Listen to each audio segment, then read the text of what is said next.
Today, everybody's talking about virtual reality.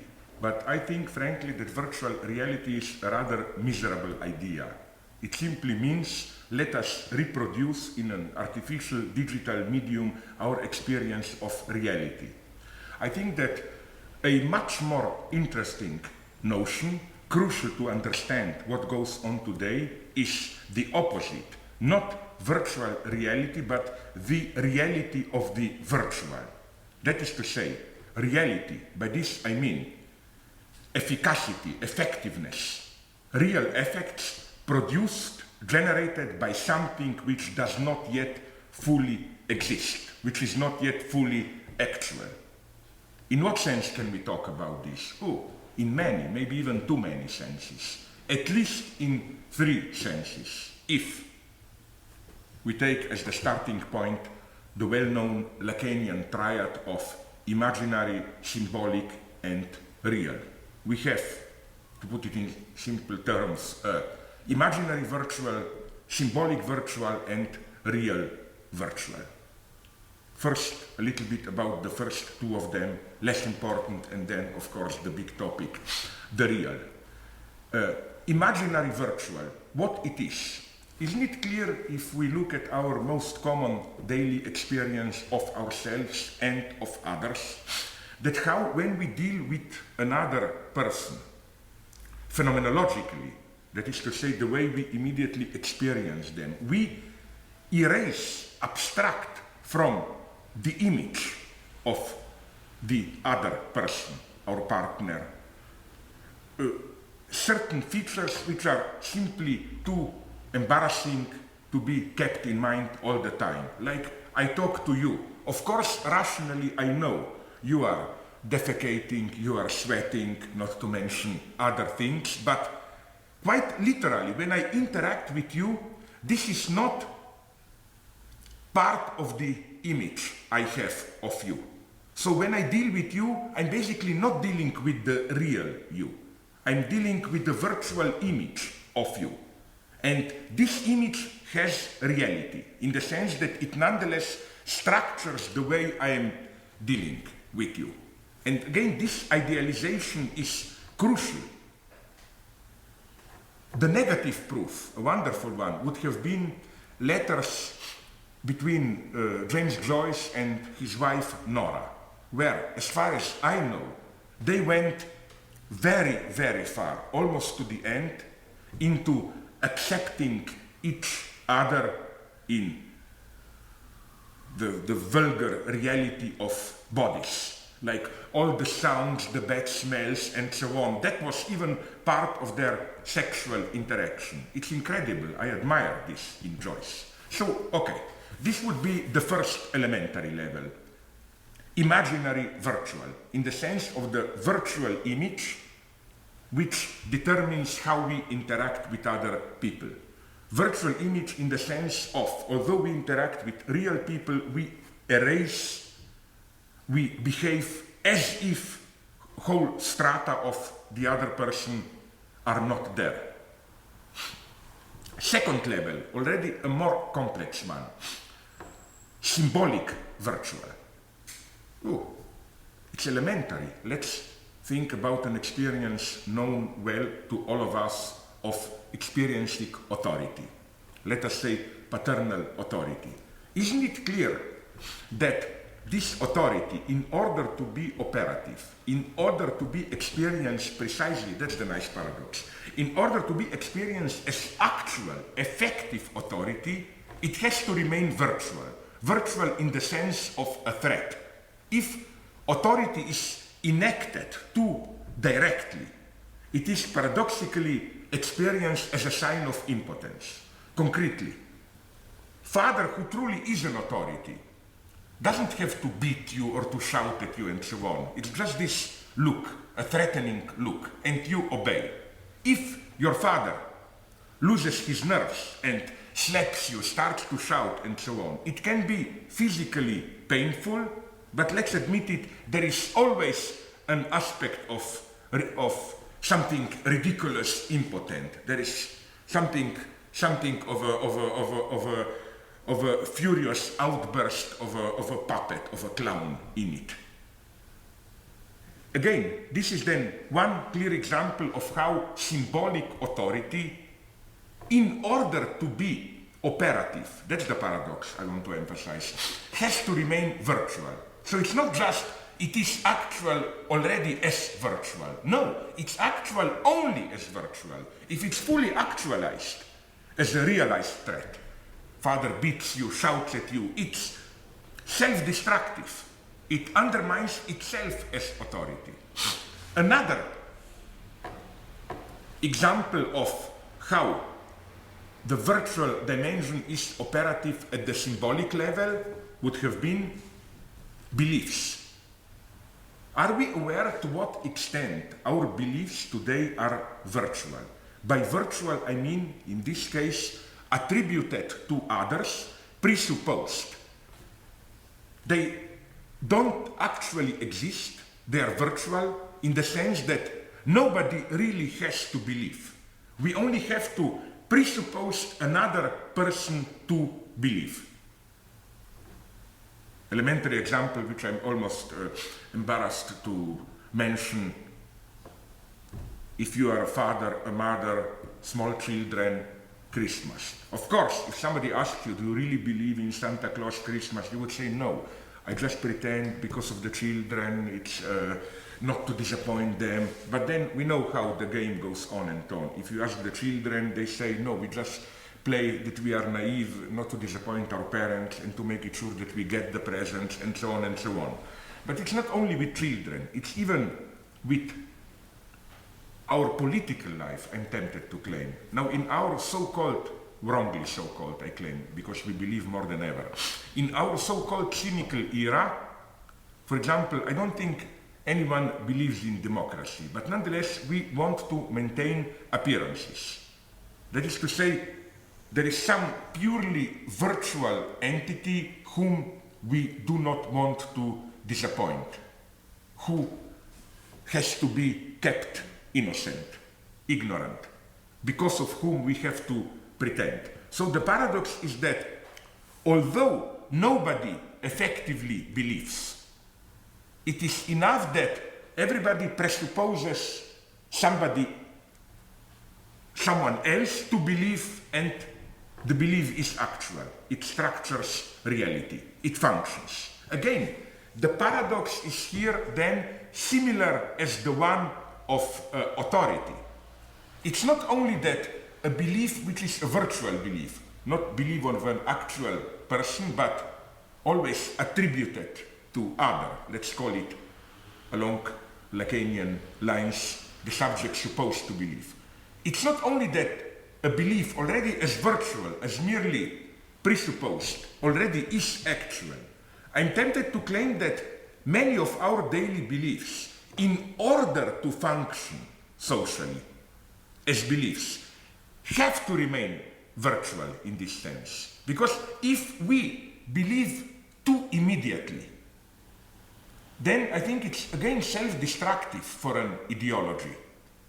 We no longer appear normal subjects, we appear idiots. Like we all know how it is when we encounter somebody who takes too directly his or her religious beliefs or political beliefs. There is something monstrous about somebody who directly identifies with it. It is as if he or she is no longer a real person. It is as if he or she turns into a kind of a puppet. So I hope now these two levels are relatively clear. The first two levels of virtuality: imaginary virtuality, symbolic virtuality. But now, of course, the true treasure is waiting for us: real virtuality. So, the real virtual. Well, the problem here, the catch, of course, is the notion of the real. So, this may appear boring, but we have to go again through the triad imaginary, symbolic, real. Because when Lacan defines this triad as the triad of a not, it means that they are literally interwoven, in the sense that the entire triad is reflected into each of the three terms, which means, to put it bluntly, that there is, again, imaginary real, symbolic real, and real real. What would be the imaginary real? Images, but images which are so strong, so traumatic, that they are real, too strong to be perceived, but still images. Simply think about incredible, breathtaking catastrophes, think about monsters, think about precisely what in science fiction or horror is called the thing. Think about movies like Alien, these terrifying creatures too strong to be directly confronted, but nonetheless it's imaginary because it's an image which is too strong to be confronted. Even if you cannot confront it, we are still moving at the imaginary level. That would be the imaginary real. Then the symbolic real. It's simply, for example, scientific discourse, scientific formulas like quantum physics. Why is this real? For a simple reason. The minimum definition of the real for Lacan is that which resists symbolization, inclusion into our universe of meaning. And isn't it that precisely which happens, for example, with quantum physics? What is quantum physics? Formulas which work, experimentally confirmed, and so on, but we cannot translate them into our daily experience of ordinary reality. As we all know, this is what is so traumatic about quantum physics. We literally cannot understand it. Not in the sense that we, common people, idiots, cannot understand it, only a couple of scientists can. Even they cannot. In what sense? In the sense that it just works, but if you try to build a consistent ontology out of it, again, you get meaningless results. You get time running backwards, you get parallel universes or whatever. In other words, you get things which simply are meaningless with regard to our ordinary notion of reality. So this would be symbolic real. Symbolic, obviously it is symbolic, formulas, pure signifiers, they function, it's a functioning machine, but meaningless. We cannot make any sense out of it. We cannot relate it to our experience, which is why we try so desperately to do it, which is why we try to invent metaphors to imagine quantum universe, but it cannot be done. Then, finally, we are coming to the real, which it's precisely not what is usually identified as the real. This would have been the first real, the imaginary real, a too traumatic image. What then is this famous real, the very core of the real? Let me approach it at two levels. The first level is still relatively close to the symbolic order. It would have been all that accompanies the symbolic level as its obscene shadow. Think about army units, how they function. You have discipline, symbolic machine, symbolic order, drill, and so on. But as we all know, this is sustained by a kind of obscene, shadowy reality of, among other things, so-called marching chants. In every movie about the Marines, you hear them. These songs which are extremely interesting songs that soldiers sing while they are training, marching, because they are characterized by meaningless rhymes combined with sadistic or sexually perverse obscenities. One example that I remember, I think it is from An Officer and a Gentleman, the movie where Marines are singing something like, I don't know, but I was told that Eskimo pussies are rather cold. The enigma is, again, why does the military discourse need this? So this would be one level, this shadowy virtual reality of affects which has to accompany the official discourse. But let's move a little bit deeper. Let's think about, well, one of the great achievements of Western civilization, a movie like The Sound of Music. Officially, as we all know, it's a story about small anti-fascist democratic Austrians at the political level, that is to say. I will leave out all the singing aspect. Small, honest, democratic Austrians fighting, resisting the Nazi occupation of Austria in 1938. But, look at the movie really closely. Look at its texture. And you will discover a quite different reality, a kind of a virtual reality of the officially depicted narrative reality. If you look at how Austrians are depicted in the movie, you will discover, to cut a long story short, that they are precisely depicted as a kind of a smallish, beautiful, provincial fascists. Their idiocies emphasized as local folkloric dresses and so on. They are presented directly as anti-intellectual, rooted in narrow life world and so on. Now, look at how the occupying, invading Nazis are presented. They are not mostly soldiers, but managers, bureaucrats, exquisitely dressed, with short mustaches, smoking expensive cigarettes and so on. In other words, almost a caricature of cosmopolitan, decadent, corrupted Jew. So that's my point. At the level of simple narrative reality, we get one message: democratic resistance to Nazism. But at the level of, let's call it virtual texture, all this micro science, maybe we could even call it writing, we get practically the opposite message, which is honest fascists resisting decadent Jewish cosmopolitan takeover. And incidentally, maybe this is at least one of the reasons why this movie was so extremely popular. While officially agreeing with our democratic ideology, it at the same time addresses our secret fascist dreams. But let's take a more serious example. Robert Altman's masterpiece, Shortcuts. Again, at the narrative level, we get a simple story, or rather 9, 10 stories, parallel stories, depicting desperate everyday life of Los Angeles, LA middle classes.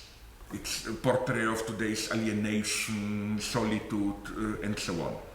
But again, the very texture of the film, I claim, is a much more optimistic one. It's a kind of celebration of this magic of contingent encounters generating unexpected effects of meaning. So I think that in a similar way to how we should read Sound of Music, it is wrong to read Shortcuts simply as kind of a social critical piece. There is another much more optimistic, life-asserting even level. So, to provide the formula of this real virtual, let me refer to a recent paradoxical statement by none other than Donald Rumsfeld. I think that this statement was an important contribution to contemporary American philosophical debate. This happened in March 2003, just before the war on Iraq, where Rumsfeld elaborated the relationship between known and unknown. First, he said there are known knowns. There are things we know that we know, like we knew at that point that Saddam was the president of Iraq. Okay, everything clear. Then he went on, there are known unknowns. There are things that we know that we don't know.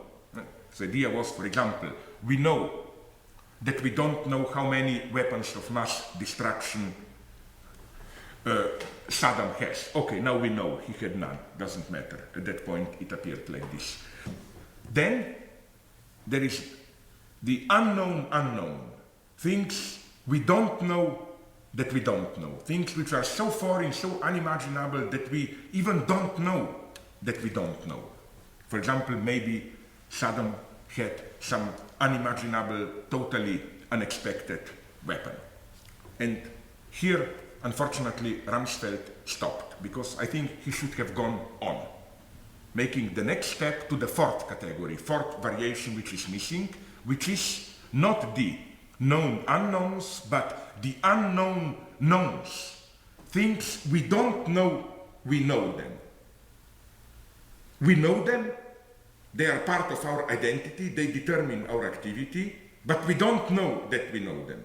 This is what in psychoanalysis, of course, is called unconscious. Unconscious fantasies, unconscious prejudices, and so on and so on. And I think that this level is crucial.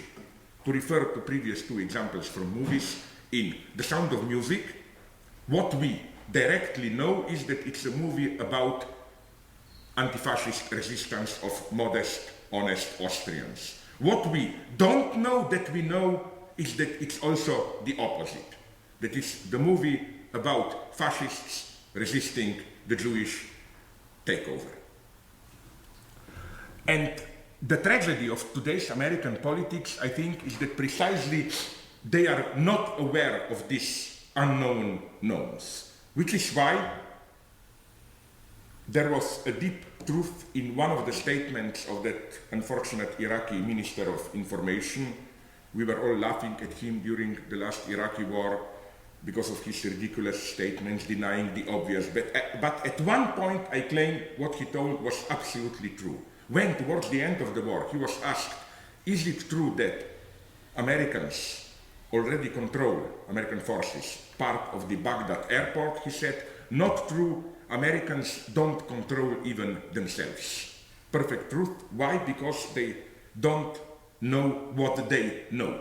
And this, what you don't know that you know, controls you, but you don't control it. Okay, so now we come to the really real core of the real, much more fundamental than this still symbolic real, but which paradoxically is at the same time the most virtual real. It is what? Let us think about attractors in mathematics or in physics. For example, you have small pieces of iron and you throw them around a magnetic field. They are dispersed, following a certain shape, infinitely approaching this shape, but this shape, of course, is not existing itself. It's just something that you can abstract, isolate from the dispersion of the small pieces of iron. That's the idea of virtual real. It's a shape. This is the real of this field, but it doesn't exist in itself. It's just an abstract form which structures the disposition of actually existing elements around it. Now, what has this to do with psychoanalytic problematic or even more with political problematic? My idea is a lot. Let's think about the precise status of trauma in psychoanalysis. It is similar to this non-existing attractor. That is to say, more closely, Freud shifted his position, as we all know, with regard to trauma. He shifted his position in a way which is, strangely enough, parallel to the shift in Einstein's theory of relativity, the shift from special to general theory of relativity. This shift in theory of relativity concerns the reference to the curved space, curvature of space.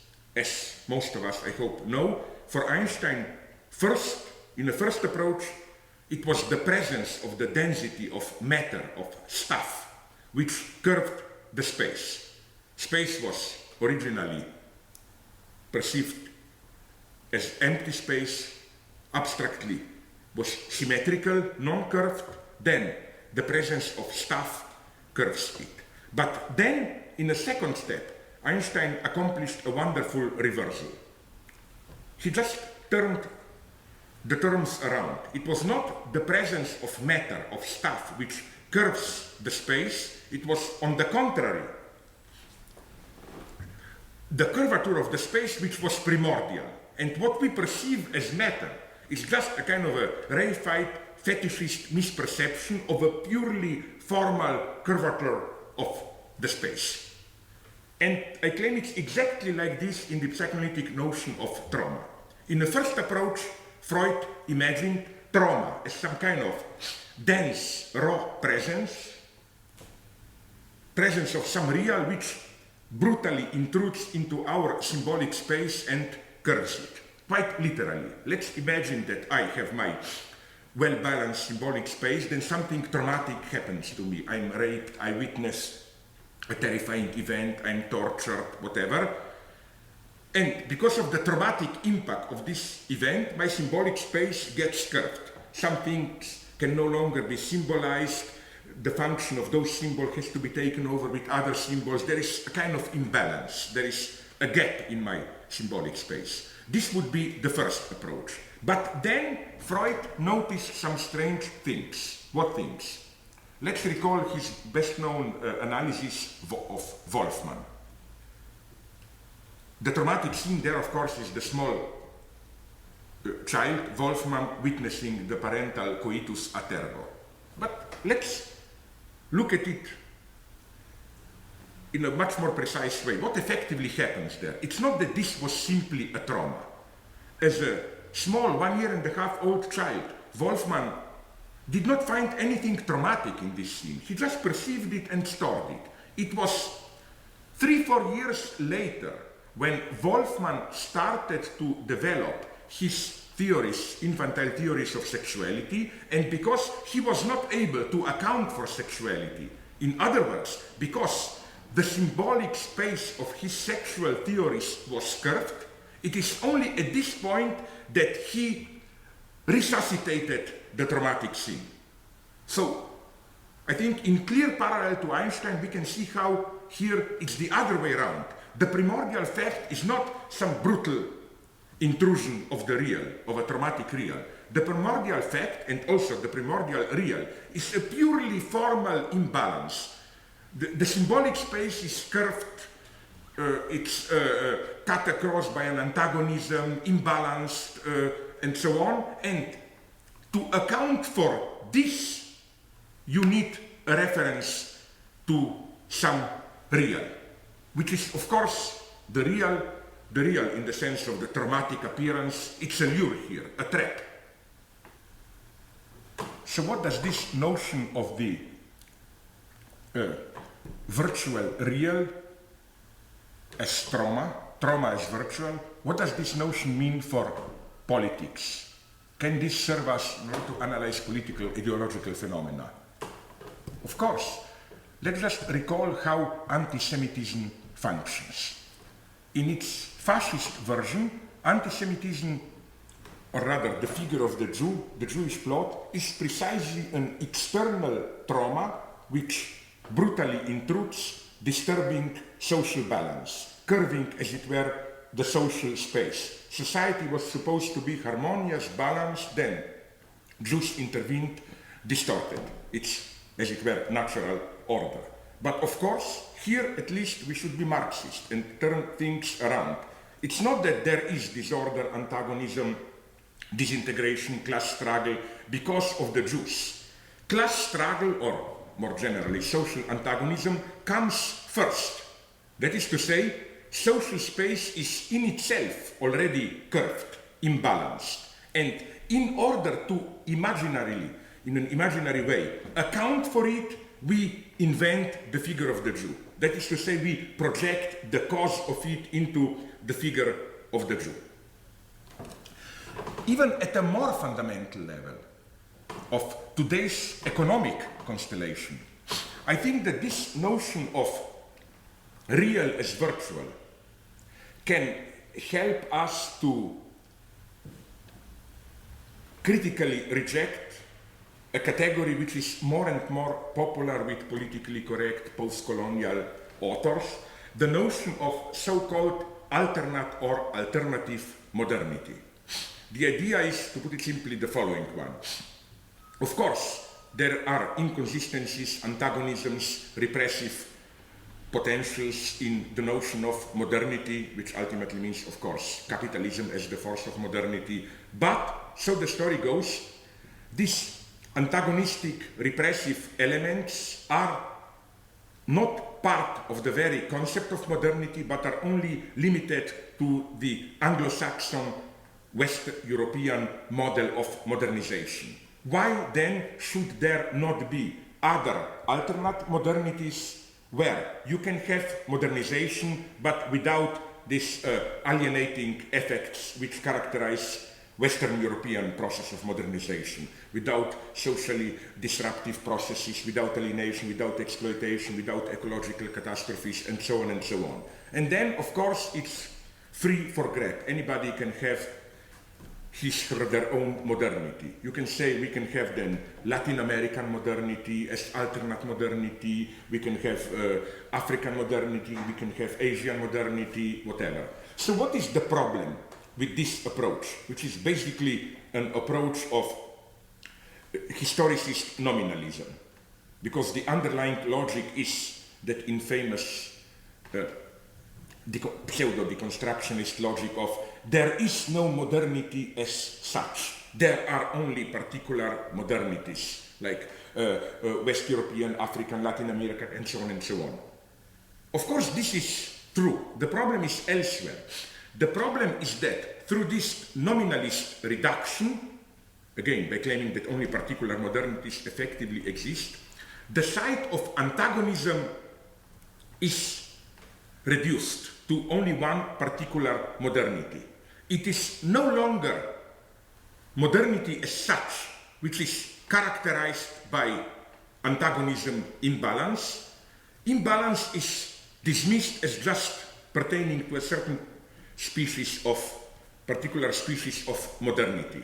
And what is problematic with this? Well, to put it very simply, did we not have already in the early 20th century, in the first part of the 20th century, one big, well-known project of alternate modernity? It was called fascism. Fascism was precisely the first big attempt to build an alternate modernity. That is to say, to have the process of modernization, industrial development, and so on, but without paying the price of alienation, social disintegration, and so on and so on. What should we then oppose to this model? We should oppose to it the idea that some antagonism, we can call it by different names. Marxists would have called it, traditional Marxists would have called it class struggle. Frankfurt School would have called it dialectic of enlightenment. But the idea being that there is some antagonistic potential in the very project of capitalist modernity. That is to say that all these phenomena that we deplore, wars, violences, concentration camps, new fundamentalism, you name it, that all this is not simply a regression, or as Habermas would have put it, a sign of modernity as an unfinished project, but is part of the very project of modernity. This is what gets lost. Which is why I think that although it wants to be historicist, critical, this idea of reducing the antagonistic aspects of modernity to just one particular form of modernity is deeply ideological, because it saves unblemished the general notion of modernization. What we should insist on is, on the contrary, as I've just said, that there is an antagonism inherent to the very universal notion of modernity. And now I'm coming to my point, so that the particular species of modernity are not just examples or exemplifications of their universal genius, of their universal notion, but they are in a way reactions to it. They fight it. Modernity as a universal notion, names a certain deadlock, a certain antagonism, and particular, really existing forms of modernity are attempts to resolve this deadlock, to solve the problem. Liberal capitalism, as one form of modernity, wants to solve the deadlock of modernity in a certain way through market freedoms and so on. Fascist modernization in a different way. Latin American modernization in a different way. So what's properly dialectical here? It's again this very reversal of the usual constellation. It's not that struggle is at the level of the particular content, while universal is just some kind of neutral, empty container. So that universal means some encompassing global notion, and then within this notion particular forms struggle, like fascist modernization against liberal modernization and so on and so on. No, the site of the struggle is universal antagonism itself, and all particular actually existing modernisms are attempts to cover up, resolve this problem. So again, we should remember this, that the site of antagonism is universality. What has this to do with virtual as real? Precisely this site of universality as the site of antagonism is virtual.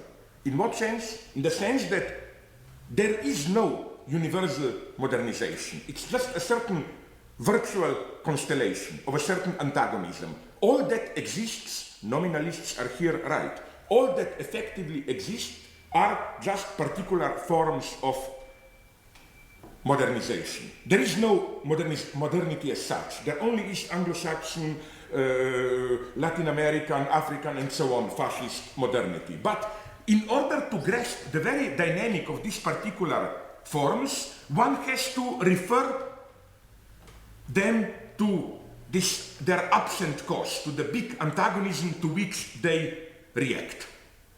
So again, this would have been another example of how the notion of virtual as real is operative, of how it is a necessary notion if we are to grasp the concrete social dynamic, especially of today's global capitalism.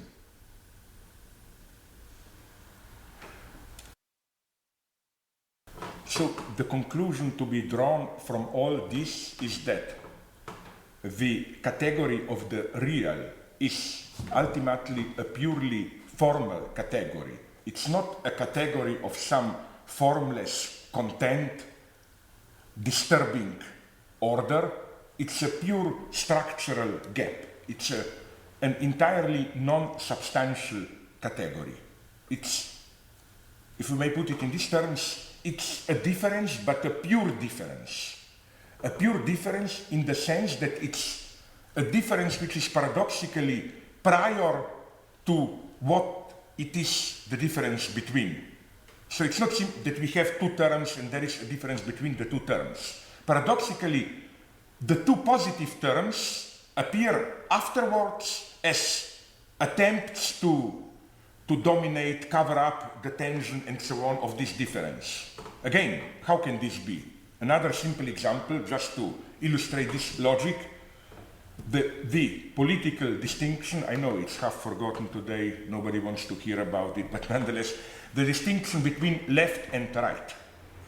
The first thing that strikes the eye about this distinction, if we take it seriously, is that it's not just a distinction within a certain social whole. It's not that in a certain society, if we take into account all political forces, we can say these are right-wing forces, these are left-wing forces, and then all the intermediate phenomena in between, center, center-left, center-right, whatever you want. It's different. It is that if you ask a right-winger how is the entire social field structured, you will get a totally different answer than if you ask a left-winger, or, for that matter, if you ask a centrist. To simplify it, a right-winger will tell you that society is an organic, harmonious unity, at least the traditional right-winger, and that left radicals are external intruders. What is anathema for a radical conservative is the idea that there is an antagonism, an imbalance inscribed into the very heart of the social edifice. For a left-winger, the struggle is admitted as central. So again, the point is that there is no neutral way to define the difference between left and right. In itself, it's a void. It's just that you can approach it either from the leftist or from the rightist point of view. And incidentally, for Lacan, it's exactly in the same way that also sexual difference functions. Sexual difference is not a difference between the two species of humanity in general, but it's the within, from the male perspective, sexual difference itself appears in a different way than from the feminine perspective. So again, difference paradoxically comes first. Crucial philosophically is this, let's call it pure formalism. And against the reproach that we are dealing here with some kind of idealism, isn't matter in its positive inert presence primordial, I think that we should reject this reproach and precisely insist on this notion of, how should I call it, purely formal materialism. Materialism is materialism of the difference. The minimal feature of materialism being that there is a pure difference, that there is a crack, an antagonism within the order of the one. That the primordial fact is pure self-difference. I'm very precise here. Self-difference and not any kind of these mythological polar opposites, feminine, masculine, light, darkness, yin, yang, and so on. I think that here radical materialism should be even critical towards Deleuze, Gilles Deleuze, who likes to assert some kind of primordial multitude as the ultimate ontological fact. From the radical perspective I'm advocating, multitude already is an effect of the inconsistency of the one with itself, of the fact that the one cannot coincide with itself. Or to put it in a slightly different way, we do not have some primordial polarity like masculine, feminine, light, darkness, and then we can play all these new age agnostic games of how in our era we put too much accent on one pole and we have to reestablish the balance, like we are too rational masculine, let's put more accent on the feminine emotional side, whatever. No, it's more radical. It's as if, as Lacan puts it, the binary signifier is primordially repressed, which means the second element is always missing, and this lack of the counterpoint, we have one, but we don't have the accompanying other. And this original imbalance then sets in motion the generation of multiplicity. Again, extremely simple example from one of the early movies by Woody Allen, I think it's Love and War, a kind of a parody on Tolstoy, where, again, the whole movie topic focuses on topic of Tolstoy. So, of course, our first enigma is here, where is Dostoevsky, the other natural supplement to Tolstoy? There is no Dostoevsky, so what happens in the movie as a kind of a return of the repressed is that in one wonderful short scene, when two main characters talk with each other, all the big titles of Dostoevsky novels emerge. Like, do you know what happened with that idiot? Ah, you mean one of the Karamazov brothers? Yes, he did his crime, it was punished, then he went underground, turned into a gambler, and so on and so on. So, the lesson of this is, ontological lesson, is one cannot coincide with itself, pure difference. Because of this pure difference, as a secondary effect, the multitude explodes. So, again, against the usual reproach, is this not idealism? I would say that today it is rather idealism which is materialist. today's opposition, I'm tempted to claim, between materialism and idealism is that today's idealism, or rather spiritualism, clings to this famous density, inertia of experience, of matter, of earth, of the stuff. No wonder that the greatest, arguably, spiritual movie director, the Russian Tarkovsky, was at the same time practically obsessed by the topic of inertia of matter, density of matter, matter in decay. In his films, when heroes are praying, they don't pray looking upwards. They pray by sometimes literally immersing their heads into mud, with close contact with earth. So I think the thing to do today is to oppose to this kind of spiritual materialism, the pure formalism of true radical materialism, which is why, for me, quantum physics is ultimately a deeply materialist theory, where you don't need any positivity of matter. You can do everything with purely formal oscillations and so on. So again, back to this central insight that difference comes first. Difference, how to think a difference which is prior to the elements it is the difference of. Immanuel Kant, in his in his early writings, introduces here a crucial distinction, a very strange but clear distinction, a distinction between negative judgment and indefinite judgment. That is to say, as Kant puts it, it is not the same thing to say you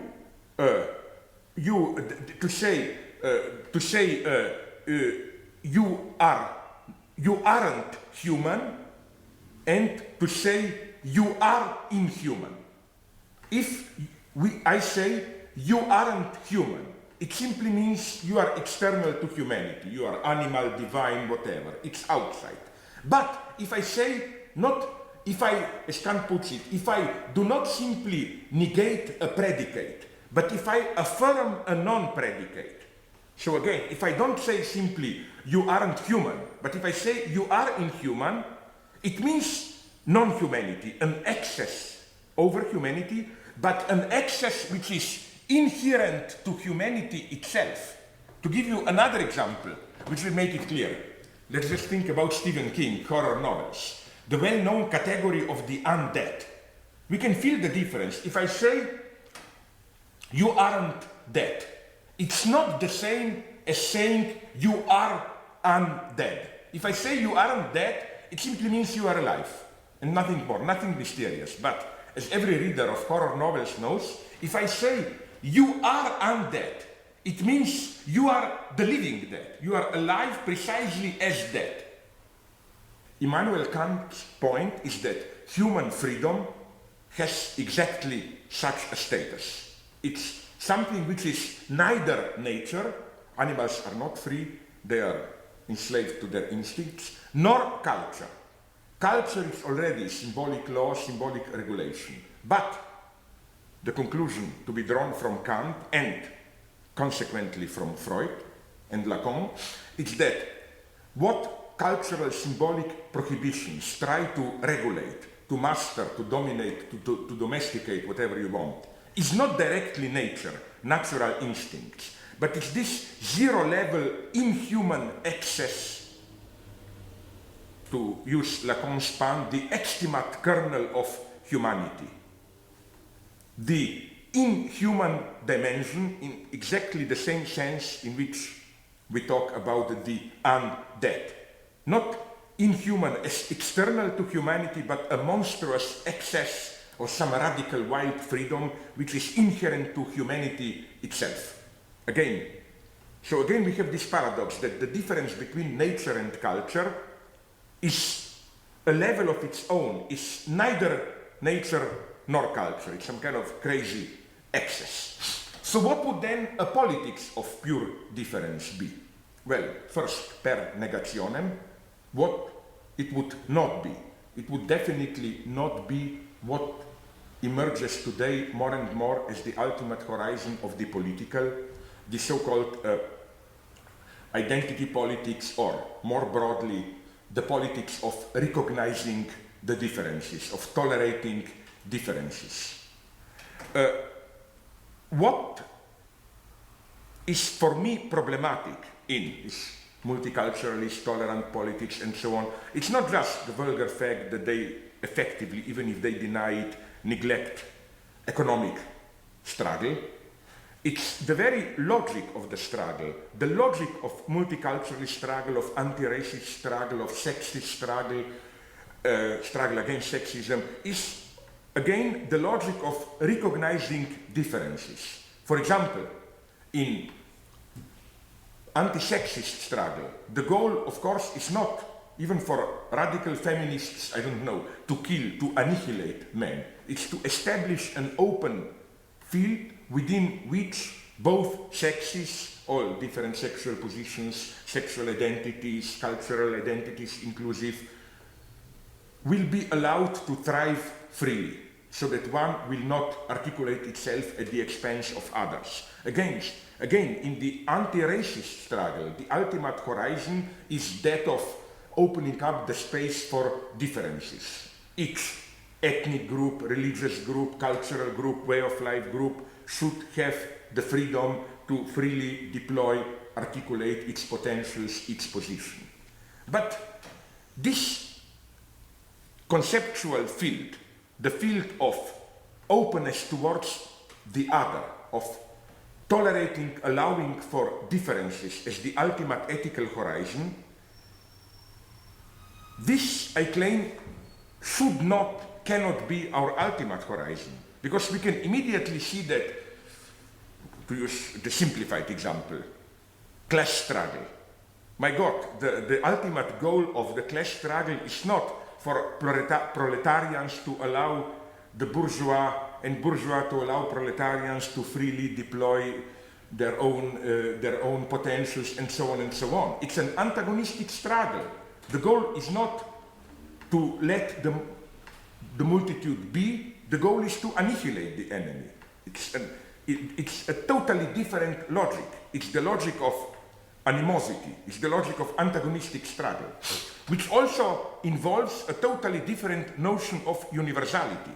The notion of universality here is no longer universality as the encompassing medium container of the plurality of positions, sexual positions, cultural positions, whatever. No, universality is here the universality of struggle itself.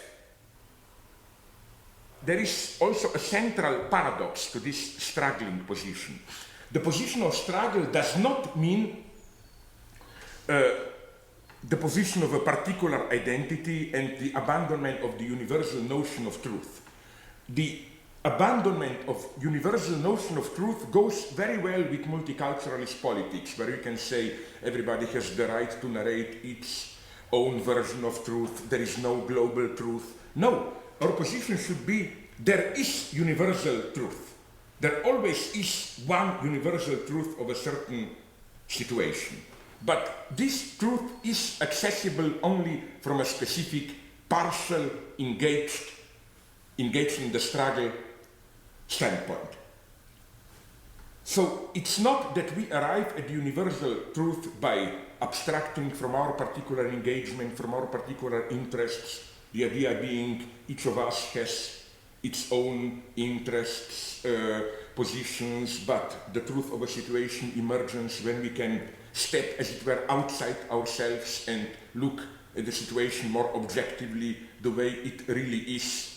No, on the contrary, we should fully assume the paradox of universal truth being accessible only through a partial engaged position. This, I think, is more precious than ever to maintain today. And this is the reason why, at the social level, I think, we should cling to the notion of collective as it was till now practiced in three forms: messianic religious collectives, revolutionary parties, and psychoanalytic communities. They both share all three of them, they share precisely this same notion of universality accessible only through an engaged, struggling, subjective position.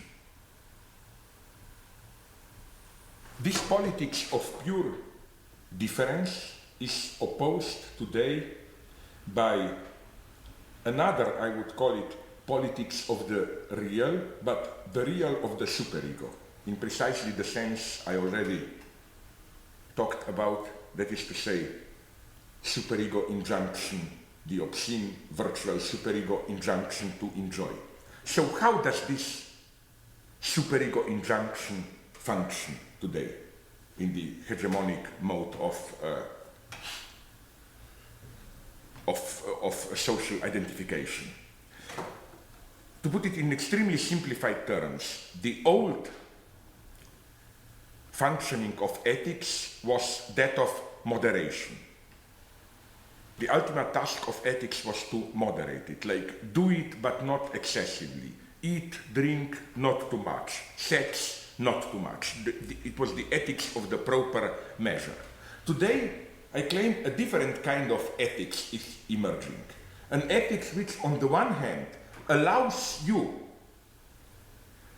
limitless consumption, no moderation, go to the end. But why? Because the object in itself is already deprived of its dangerous substance, as it were. The whole series of products that we find today on the market, decaf coffee, beer without alcohol,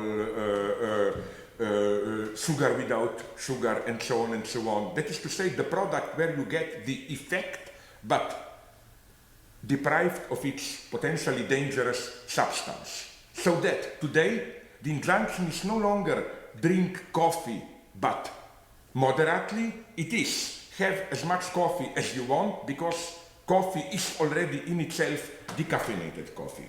Maybe the best, slightly tasteless, but what the hell, why not? The best metaphor for this product is something that I saw 2-3 years ago in Los Angeles.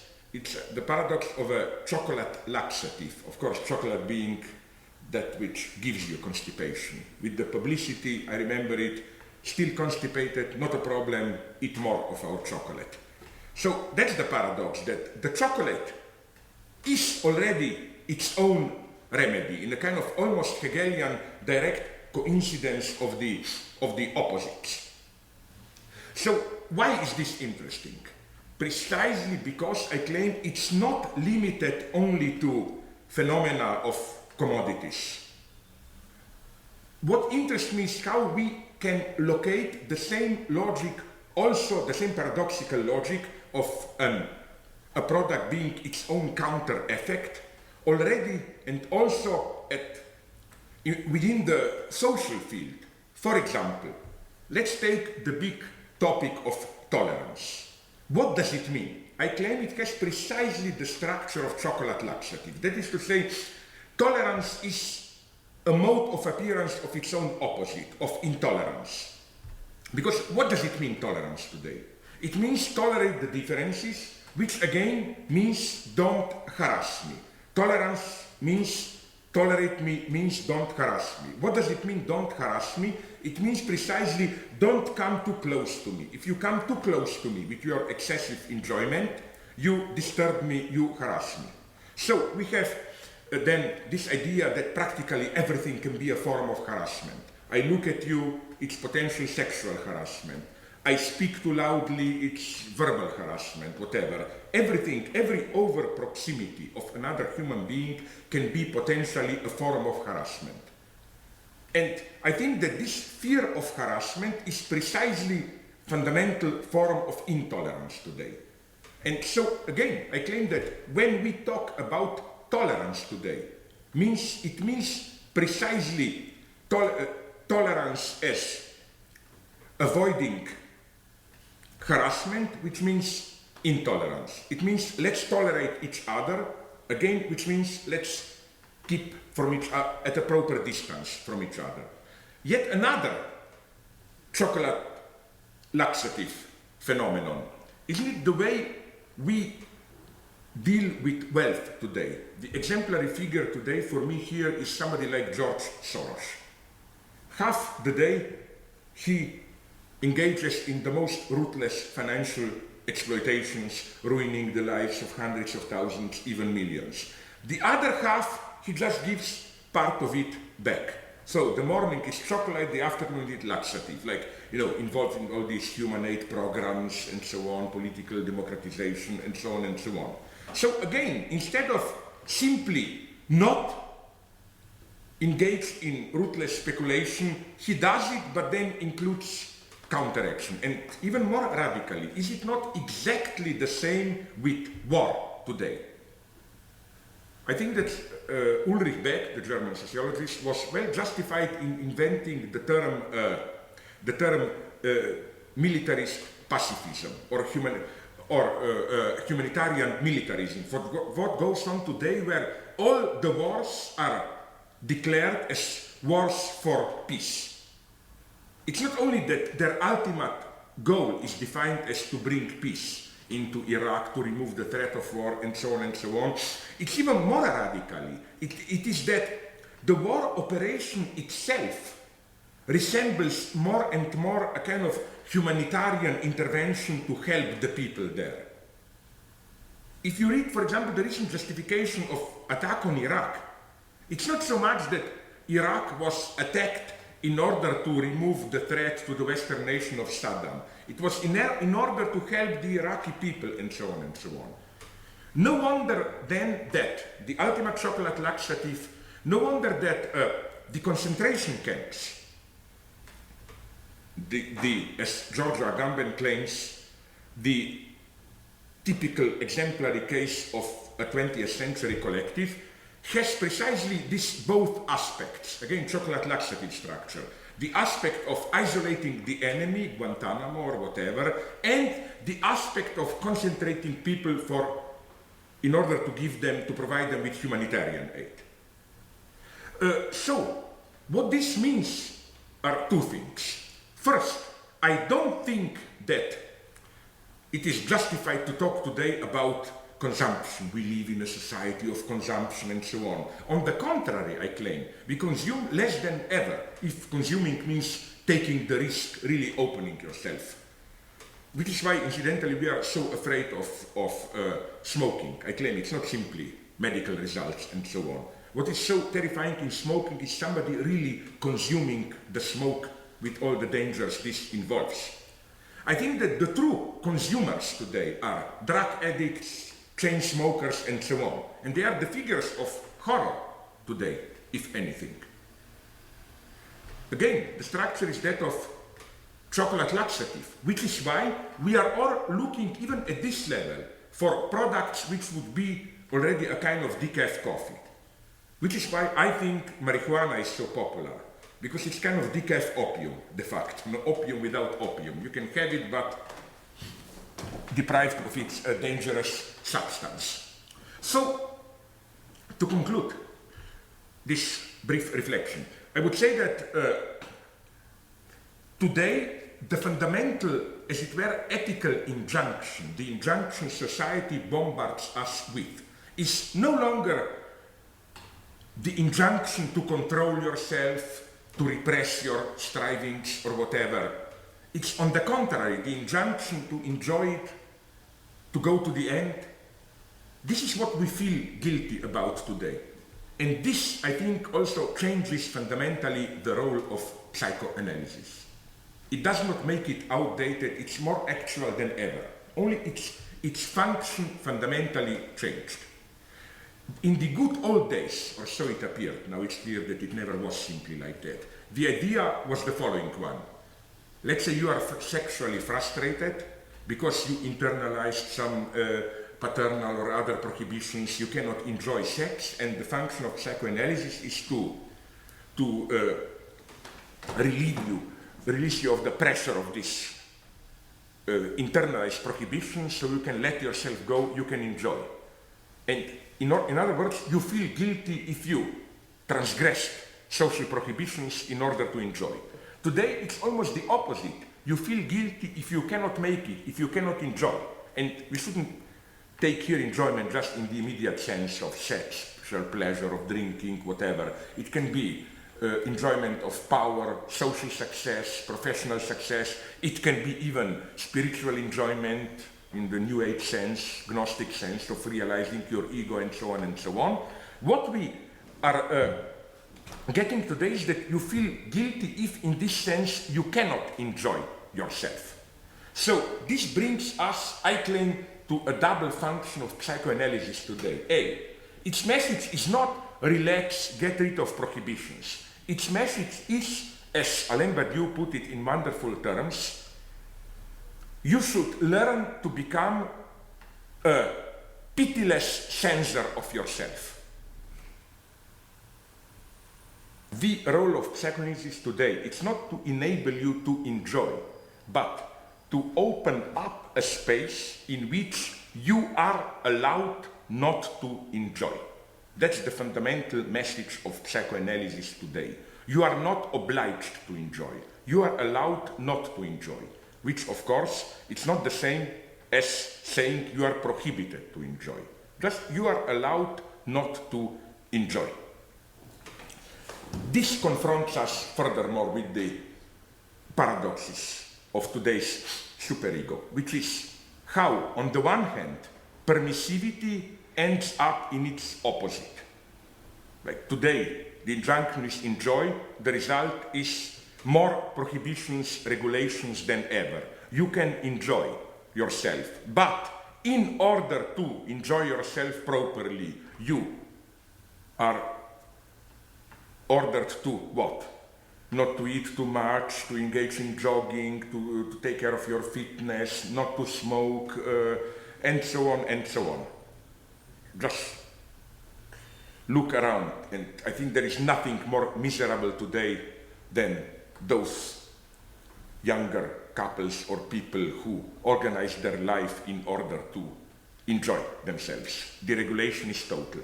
On the other hand, we have the opposite paradox, which is that the so-called newly emerging fundamentalism is not here in order to introduce some new stability, to give you firm ethical foundation in today's world where there are no firm, stable values and so on. But on the contrary, I claim it is here to open up a kind of a false space of freedom. I'm referring here, of course, implicitly to Lacan's famous reversal of the Dostoevsky motto. According to Lacan, it is not that if God doesn't exist, everything is permitted, but if God doesn't exist, everything is prohibited. This is the lesson of the hedonistic yuppies. And the opposite lesson, no less crucial, if God exists, then everything is permitted. Which means, if you can justify your role as that of being the instrument of the divine will, in other words, you hear voices, you have the contact with the guy up there, either George Bush or Osama bin Laden. As many people notice, this is what they have in common. They both hear directly from up there. Then you can do whatever you want. You can do terrorist acts, bomb countries, and so on and so on. So here we see how difficult it is to orient ourselves in today's constellation where there is a certain urge to false freedom inherent to the system itself. Which is why I claim the main task today is to reinvent utopia, a space of utopia. What do I mean by this? It's not, of course, the old-fashioned utopia, which is the utopia of imagining ideal world about which we know in advance that it will never be realized. The big models here are, of course, Plato's Republic, Thomas More utopia, and we should not forget Marquis de Sade, philosophy in the boudoir. That's the classical utopia. Then we have what I'm tempted to call the capitalist utopia, this unbridled solicitation of new and new desires, which can go pretty far. Like today, I learned that in the United States, they are in some communities seriously considering the idea that necrophiliacs, those who want to play sexual games with corpses, dead bodies are seriously deprived. So isn't it the duty of our society to provide them with corpses? Can it be done in some way so that people sign voluntarily in the same way that you sign that if you die, your heart, your organs can be used, that your body can be used to be delivered to necrophiliacs, and so on and so on. The problem here is that, radical as this may appear, there is something ridiculously benign about it, about this capitalist utopia. You can go to the end, basically nothing happens. But we have a third utopia, which is again neither this classical utopia of imagining an alternative universe, not even dreaming about really realizing it, then the capitalist utopia of ever new desires, extreme forms of satisfying your desires. There is a third mode which I would say is precisely the real core of utopia. I think a truly radical utopia is not an exercise in free imagination. Like you sit down, don't have anything wiser to do than to imagine possible ideal worlds. It's something that you do literally as out of an inner urge. You have to invent something new when you cannot do it otherwise. True utopia for me is not a matter of the future. It's something to be immediately enacted when there is no other way. Utopia in this sense simply means do what appears within the given symbolic coordinates as impossible. Take the risk, change the very coordinates. And I'm not talking here about something crazy. Even big classical, well-known, even sometimes conservative acts have this utopian dimension. Like, to take a ridiculous example, 30 years ago, remember Richard Nixon's trip to China. There was almost a utopian dimension to it. Why? Because he did what appeared as impossible. China was portrayed as the ultimate evil superpower. With Soviet Union there was the tent, not with China. That act changed the entire coordinates. It did the impossible. This is what we need more than ever today. Because ultimately, I claim, the true utopia today is not a different order. It's the idea that the existing order can function indefinitely. The true utopia, I claim, was not communism which disintegrated in 1989. It was the utopia of the 90s, the idea elaborated among others by Francis Fukuyama that we discovered the final social form, liberal capitalist democracy, that we cannot go further. That is just a question of making it a little bit more tolerant, spread it all around the world, but that we have the formula. And I think that if there is a symbolic meaning to September 11th, is that the time of that utopia is over. The real of history is back. Which is why today the urge is not to be terrorized by the so-called post-political politics, which tells us ideological times are over, all you can do is just to play the realistic game of accepting the trends and so on and so on. We should dare to enact the impossible. We should rediscover how to not imagine but enact utopia. The point is not again about planning utopias. The point is about practicing them. And I think this is not a question of should we do it or should we simply persist in the existing order. It's much more radical. It's a matter for survival. The future will be utopian or there will be none.